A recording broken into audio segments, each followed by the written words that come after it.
On de la raconte sur Europe 1. Avec Benjamin Muller. Bonsoir à vous, Benjamin. Est-ce que vous voulez écouter du Chopin? Ah oui, c'est une soirée spéciale Chopin.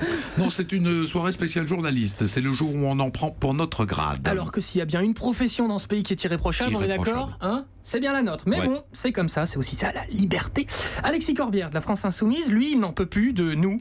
Il l'a dit sur Paris Première. Entre le métier de journaliste de presse, qui prend le temps de vérifier des infos, et le type qui fait des sites, des machins, qui n'écrit qu'un article volontairement méchant, avec en plus derrière sans doute le directeur, le gars qui s'occupe de la rédac, qui met un titre encore plus méchant que son article, avec des infos non vérifiées, on devient dingue. Alors on devient dingue, les journalistes sont méchants, les chefs des journalistes sont encore plus méchants. Oui, ça c'est vrai, c'est le seul truc. Que tout le monde est méchant, c'est pas faux. Il a un petit coup de blues quand même, j'ai l'impression, l'ami Corbière, j'ai l'impression. J'invite la profession à s'interroger, parce que si c'est ça le ton général qui est donné, si c'est le système, je le mets entre guillemets, putaclic, qui domine tout, c'est la mort de la presse.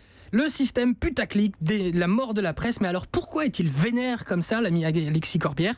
Peut-être parce qu'il a regardé Cyril Hanouna hier soir. Hanouna n'a pas bien supporté que la femme de Corbière, Raquel Garrido, qui est chroniqueuse sur sa chaîne C8, soit l'invitée la semaine dernière d'un concurrent TMC. Du coup, Hanouna a dit ça. Quand même, Raquel Garrido, on l'avait invitée pour la spéciale vendredi, elle préfère aller sur une autre chaîne. Hein. C'est pas parce qu'on est dans cette chaîne qu'on fait ce que disent les patrons. Hein. Ah c'est bon, je suis tranquille. Oui, elle s'est fait virer de là-bas, le parti politique. À mon avis, sur la chaîne, ça va arriver milieu de la prochaine. Voilà, alors il le dit en rigolant, mais venant de lui, on sait jamais, on sait jamais. Une belle embrouille aujourd'hui, Benjamin. Sur la chaîne i24 News, la journaliste Anna Cabana reçoit Gérard Filoche quelques jours après son tweet antisémite qui lui a valu l'ouverture d'une enquête du parquet de Paris. Alors Filoche, c'est quoi de ce tweet? Tu nous expliques? J'ai par inadvertance laissé passer un tweet. Vous vous baladez par hasard. Inadvertance, et dès que je l'ai su, madame, dès que je l'ai su, ne faites pas mon procès comme ça. Dès que je l'ai su, je l'ai retiré. Non, il faut pas faire son procès. Moi, par exemple, Christophe, ça m'arrive souvent que mon portable envoie des tweets homophobes et antisémites. Tout seul. J'y suis pour rien, mais je vous jure que ça arrive. Bon, la journaliste, ça l'énerve un peu cette défense. Du coup, vas-y, lâche-toi, rentre-lui dedans, dis-lui à GG. Je ne veux pas croire qu'un homme féru d'histoire comme vous êtes, et je vous prends pas pour un imbécile, moi. Donc soit vous êtes un imbécile, alors écoutez-moi, madame. Soit vous êtes un salaud. Voilà, être un imbécile ou un salaud, qu'est-ce qui est le pire? Perso, je ne sais pas. La bonne nouvelle du jour maintenant, on l'a entendu sur LCI où on demande à Alain Duhamel s'il croit aux adieux politique de François Fillon. Non, je crois qu'il quitte vraiment la politique. Je pense que ce qu'il a traversé quand même est une épreuve qui était dure. Voilà, François Fillon arrête vraiment. J'adore au passage ce moment où on demande à Alain Duhamel de jouer les pitis surtout sur LCI le matin. Là, c'est assez rigolo. Mais ce qui est dingue, on se penche devant lui, on lui dit: oh grand Duhamel, dis-nous la vérité. Et il a réponse à tout. C'est ça qui est très fort. Christophe, ne soyez pas jaloux. Le coup de cafard du jour maintenant, signé Nicolas Hulot, discours devant les maires de France. Le gars, il déprime. Il s'en cache pas. Je veux vous dire simplement, pour qu'on soit dans une relation de franchise, moi je suis au sein d'un ministère de la transition écologique et solidaire. Parfois j'ai même envie d'y associer et solitaire. Oh, pauvre Nicolas Hulot, moi ça me donne envie de pleurer.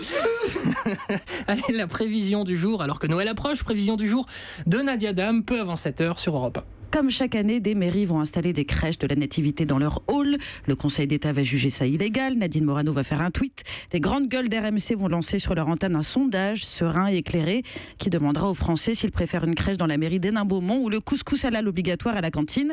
Le pire, c'est que tout ça est très certainement vrai. Absolument.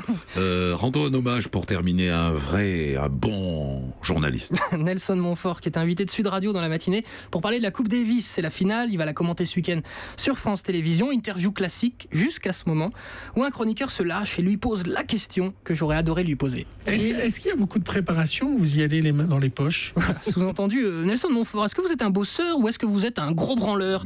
Alors que répondre après ça? Vous allez voir que Montfort, visiblement, cette question l'embête légèrement. À mon avis, ça engage que moi, mais c'est pas le plus gros brosseur de France Télévisions vu ses non-réponses. Non, déjà, s'il faut répondre à cette question, je n'y vais évidemment pas les mains dans les poches. J'ai la chance d'être assez proche des joueurs que je suis allé voir à l'Open à Paris-Bercy il y a 10 jours. Ah, vous avez vu un match il y a 10 jours? Ah ouais, vous bossez comme un dingue. Ok, mais Montfort a une preuve supplémentaire de son travail acharné en parlant des joueurs de l'équipe de France. Je pense qu'ils me connaissent, que je les connais et qu'ils savent combien je les apprécie. Enfin voilà, je pense que ça joue beaucoup. Oui, ça joue beaucoup. Alors on rappelle que la question c'était est-ce que vous bossez? Le type répond je les connais et je les aime bien. Ouais. Enzo, t'as fait tes devoirs? T'as bossé tes maths? J'adore mon prof que je connais bien. Ah ok. Ça passe pas. Bon, le problème pour Nelson Montfort, c'est que le type de Sud Radio n'a pas été convaincu. Du coup, il a conclu l'interview comme ça. Vous bûchez pas des heures et des heures avant d'y aller? Écoutez, j'écoute les informations sportives sur Sud Radio. Et je pense voilà, tout le monde rigole, tout est bien fini bien. Moi, j'adore Nelson Montfort. Moi, j'adore aussi cette manière de se défiler.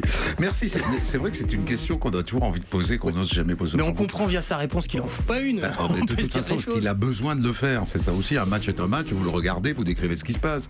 Vous connaissez avec le foot. C'est plus compliqué avec le foot et le rugby. Il faut connaître les joueurs.